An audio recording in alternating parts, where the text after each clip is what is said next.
wabarakatuh. Selamat datang di Podas, Podcast Bedah Sastra bersama saya, Hilda Muyasaroh. Pada kesempatan kali ini kita akan membahas mengenai gaya bahasa dan nilai-nilai yang terkandung dalam cerpen Peradilan Rakyat karya Putu Wijaya nih. Nah, di waktu yang tepat ini kita sudah bersama para narasumber-narasumber pilihan. Nah, di sini ada Kak Ima Sajarotul Maulida, salah satu mahasiswa aktif yang ada di kelas ANI. Bagaimana kabarnya Kak Ima? Halo Kak Hilda, terima kasih atas kesempatannya. Alhamdulillah kabar baik nih. Oh ya teman-teman, kenalin nama aku Ima Sajarotul Maulida. Kalian bisa panggil dengan Ima.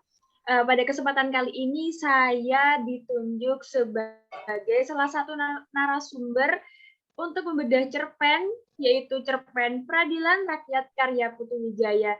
Saya sangat terhormat sekali nih Kak Hilda karena sudah diundang oleh acara ini, acara Podas, podcast Bedah Sastra yang sangat menarik. Ya. Terima kasih Kak Ima. Kita beralih ke narasumber kita yang kedua. Ada Kak Zahra tuh nih. Kak Zahra sedang berseri-seri sekali kali ini ya Kak. Bagaimana kabarnya Kak Zahra? Iya Kak Hilda, Alhamdulillah baik sekali. Ya, baiklah sebelum kita ke pembahasan kita yang lebih mendalam nih. Saya ingin bertanya kepada para narasumber, apa sih yang spesial dari cerpen yang kita pilih kali ini? Bisa dari Kak Ima terlebih dahulu, Kak. Oke, baik Kak Hilda. Terima kasih atas kesempatannya. Kenapa saya ingin membedah cerpen Peradilan Rakyat karya Putu Wijaya? Karena menurut saya dalam cerpen ini sangatlah menarik dan memiliki banyak keunggulan. Misalnya nih, dengan pemilihan tema yang saat ini kerap melanda bangsa kita, yaitu mengenai penegakan hukum.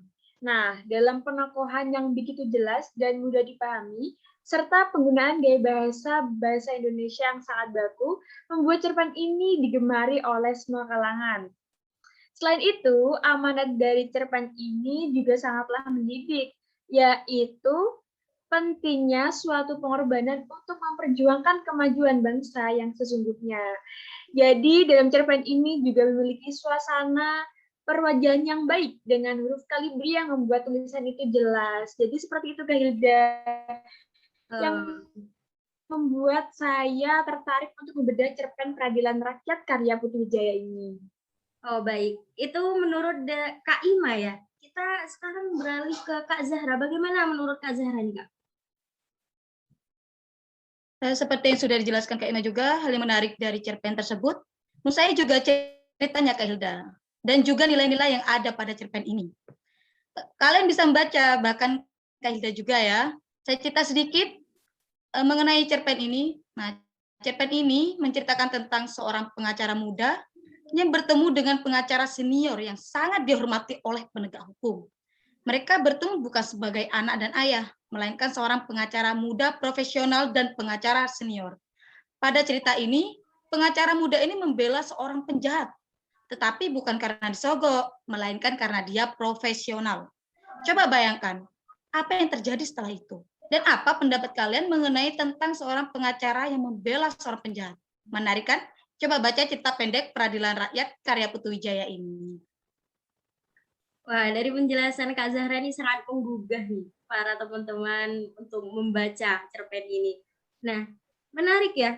Itulah teman-teman, kenapa kita memilih cerpen Peradilan Rakyat karya Putu Wijaya ini. Nah, oke. Kita beralih ke topik selanjutnya. Ini seperti yang kita ketahui nih, para kakak-kakak, cerpen yang baik itu tidak lepas dari gaya bahasa yang menarik. Nah, sekarang kita akan membahas mengenai gaya bahasa yang terdapat dalam cerpen Peradilan Rakyat karya Putu Wijaya. Nah, kita mulai dari Kak Ima dulu. Menurut Kak Ima, bagaimana sih gaya bahasa yang dipilih oleh penulis cerpen Peradilan Rakyat ini, Kak? Bagaimana? Ya oke, untuk next materi, yaitu membahas tentang gaya bahasa dalam cerpen Peradilan Rakyat karya Putu Wijaya. Nah, sebelum membahas tentang gaya bahasa, saya akan menjelaskan terlebih dahulu apa sih gaya bahasa itu. Jadi, gaya bahasa itu merupakan cara khas penyusunan dan penyampaian dalam bentuk tulisan dan lisan. Hal tersebut bisa ditinjau dari penggunaan kalimat, pemilihan diksi, penggunaan majas, dan penghematan kata. Dari cerpen ini, jika dikaji gaya bahasanya, maka dengan mudah kita akan menemukan gaya bahasa yang membuat cerpen ini menarik untuk dibaca nih Kak Hilda. Misalnya nih, gaya bahasa perbandingan dan perumpamaan. Contohnya pada cerpen di atas itu terlihat dari kutipan mereka menyebutku singa lapar. Kemudian depersonifikasi itu adalah gaya bahasa yang mengandaikan manusia atau segala hal yang hidup, bernyawa sebagai benda-benda mati yang kaku dan beku. Pada cerpen Peradilan Rakyat, contohnya adalah rakyat pun marah. Mereka terbakar dan mengalir sebagai lava panas ke jalanan. Maju dengan yel-yel dan poster-poster raksasa. Kemudian yang selanjutnya yaitu ada gaya bahasa pertengahan hiperbola. Apa sih hiperbola itu? Jadi hiperbola itu merupakan pernyataan yang melebih-lebihkan jumlahnya, ukurannya. Jadi sifat dari hiperbola ini tidak wajar.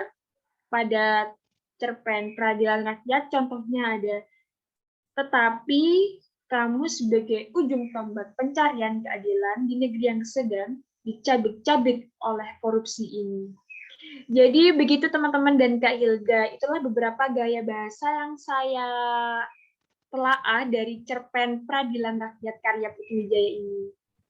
Wah, baik. Itu pembahasan dari Kak Ima ini. Sekarang saya ingin bertanya kepada Kak Zahra nih. Bagaimana menurut Kak Zahra, Kak? Ya, baik. Tadi Kak Ima sudah menjelaskan dengan cukup rinci ya. Dan benar sekali, jika cerpen Peradilan Rakyat karya Putu Wijaya ini memiliki gaya bahasa yang menarik.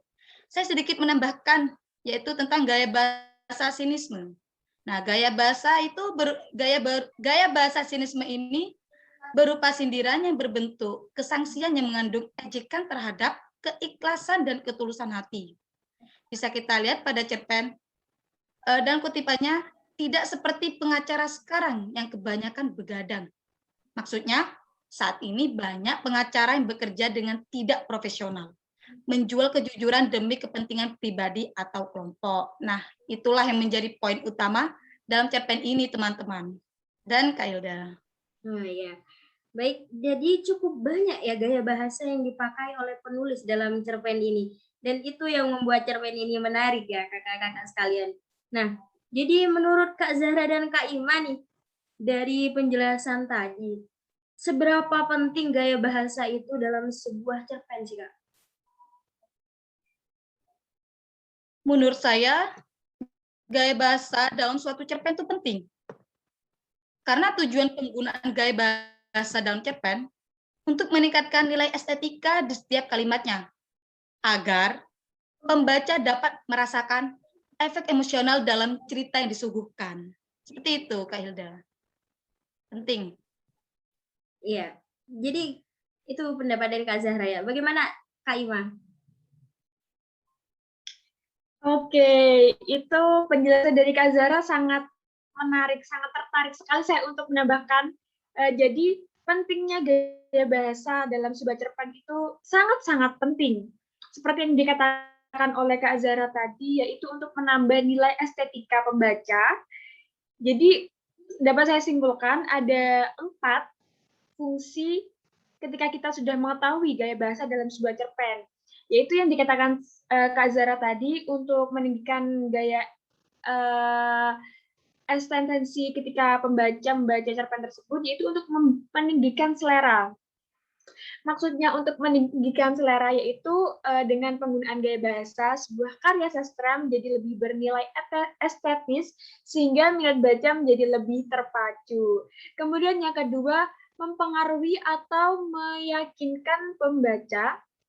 Nah, dengan adanya gaya bahasa, seorang membaca itu dapat terpengaruh atau teryakini terhadap apa yang ia baca. Kemudian untuk penggunaan gaya bahasa yang tepat dapat membawa pembaca masuk ke dalam cerita. Dengan adanya bahasa itu, sebuah cerita menjadi lebih menarik. Kemudian yang ketiga, ketika kita sudah mengetahui gaya bahasa dalam sebuah cerpen, itu akan menciptakan keadaan perasaan hati. Maksudnya itu emosional, mempengaruhi oleh emosional hati pembaca, karena gaya bahasa tersebut itu merupakan jembatan bagi pembaca untuk masuk ke dalam cerita dan berbau rasa dengan apa yang diceritakan. Kemudian yang terakhir itu ada memperkuat efek terhadap gagasan. Maksudnya itu ide atau gagasan yang kita salurkan ke dalam sebuah karya sastra akan kuat bila penggunaan gaya bahasa yang sesuai. Efek yang akan muncul terhadap gagasan atau ide dalam cerita bergantung pada gaya bahasanya. Jadi itulah beberapa kesimpulan yang dapat saya ambil poin-poinnya ketika kita sudah gaya bahasa, pentingnya gaya bahasa dalam sebuah cerpen. Seperti itu, Kak Hilda. Ya baik, wah seru sekali nih pembahasan kita mengenai gaya bahasa. Nah, pastinya semangat ini tidak boleh luntur ya, karena kita akan beralih ke topik selanjutnya nih, yakni nilai-nilai yang terkandung dalam cerpen Peradilan Rakyat karya Putu Wijaya ini. Menurut Kak Zahra nih, bagaimana sih nilai-nilai yang terkandung dalam cerpen ini, Kak? Baik, Kak. Tak kalah menarik dari materi awal nih ya. Sekarang kita akan bahas mengenai nilai-nilai nih. Nah, setiap cerpen pasti memiliki nilai-nilai di dalamnya. Tak terkecuali cerpen Peradilan Rakyat karya Putu Wijaya ini. Jika kita lihat dari judulnya saja, sudah menunjukkan sekali segi nilainya ini, teman-teman. Nah, yang pertama, nilai sosial. Nilai sosial yang ada dalam cerpen Peradilan Rakyat Putu Wijaya ini penulis dapat tunjukkan berdasarkan kutipan sebagai seorang pengacara, aku tidak bisa menolak siapapun orangnya yang meminta agar aku melaksanakan kewajibanku sebagai pembela. Sebagai pembela, aku mengabdi kepada mereka yang membutuhkan keahlianku untuk membantu pengadilan menjalankan proses peradilan sehingga tercapai keputusan yang seadil-adilnya. Dari kutipan ini, kita harus sadar bahwa kita harus dapat membantu orang lain selagi kita mampu. Kita harus sadar bahwa pada hakikatnya kita adalah makhluk sosial. Dan yang kedua, Kak Hilda, ada nilai moral. Pesan moral yang ingin disampaikan Putu Wijaya dalam cerpen Peradilan Rakyat ini adalah sebagai seorang penegak hukum, seharusnya kita memperhatikan kepentingan orang banyak. Jangan kita mengorbankan kepentingan orang banyak demi mempertahankan rasa profesional dalam diri kita. Begitu, Kak Hilda. Ya baik, seru sekali nih Kak Zahra ya. Pastinya tidak hanya nilai sosial dan nilai moral saja nih. Jadi bagaimana menurut Kak Iman? Apakah ada nilai-nilai lain nih dalam cerpen Peradilan Rakyat karya Putu Wijaya? Oke, baik. Terima kasih, Kak Hilda. Jadi untuk penjelasan dari Kak Zahra tadi kan ada nilai sosial ataupun nilai moral. Nah, di sini saya akan menambahkan yaitu tentang nilai ekonomi. Jadi, nilai ekonomi yang ada dalam cerpen Peradilan Rakyat karya Putu Wijaya ini penulis dapat menunjukkan berdasarkan kutipan berikut ini. Kau tidak membelanya karena ketakutan. Benar bukan? Tidak, sama sekali tidak.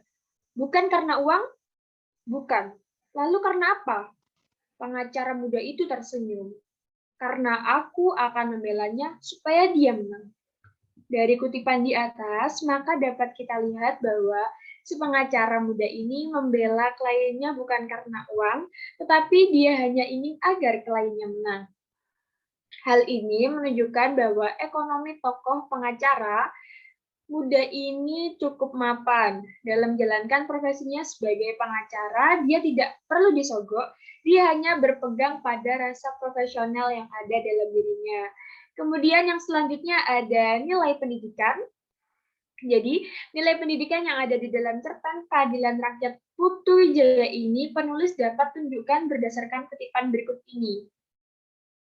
Negara harusnya percaya bahwa menegakkan keadilan tidak bisa lain harus dengan keadilan yang bersih, sebagaimana yang sudah Anda lakukan selama ini.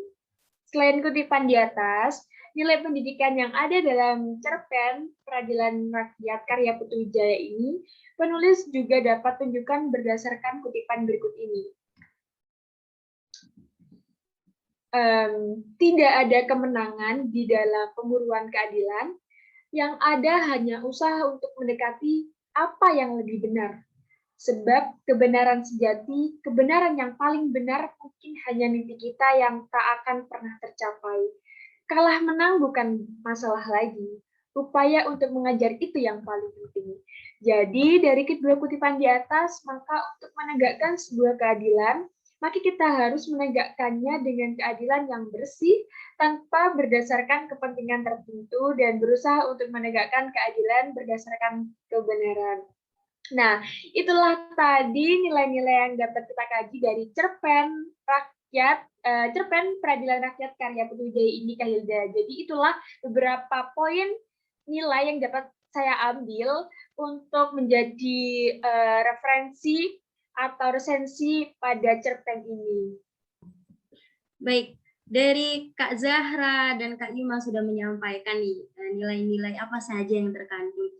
Banyak sekali nilai-nilai yang terkandung dari cerpen ini ya Kak. Ada nilai sosial, moral, ekonomi, sampai ke nilai pendidikan.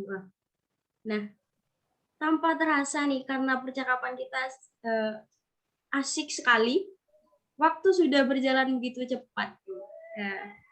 Senang sekali bisa berdiskusi bersama dengan narasumber-narasumber kita nih dalam mengkaji sastra kali ini. Nah, sebelumnya saya ucapkan terima kasih banyak kepada Kak Ima dan Kak Zahra karena sudah berkenan hadir di acara Podas, Podcast Bedah Sastra kali ini. Terima kasih, Kak. Ya. Selain itu, saya juga mengucapkan terima kasih kepada teman-teman yang di rumah karena sudah menyaksikan acara Podas. Sampai berjumpa lagi di acara Podas selanjutnya. Jangan lupa selalu patuhi protokol kesehatan, sehat selalu. Sekian dari saya selaku host, kurang lebihnya mohon maaf. Wassalamualaikum warahmatullahi wabarakatuh. Waalaikumsalam warahmatullahi wabarakatuh. Terima kasih Kak Hilda. Terima kasih Kak Hilda dan teman-teman semua.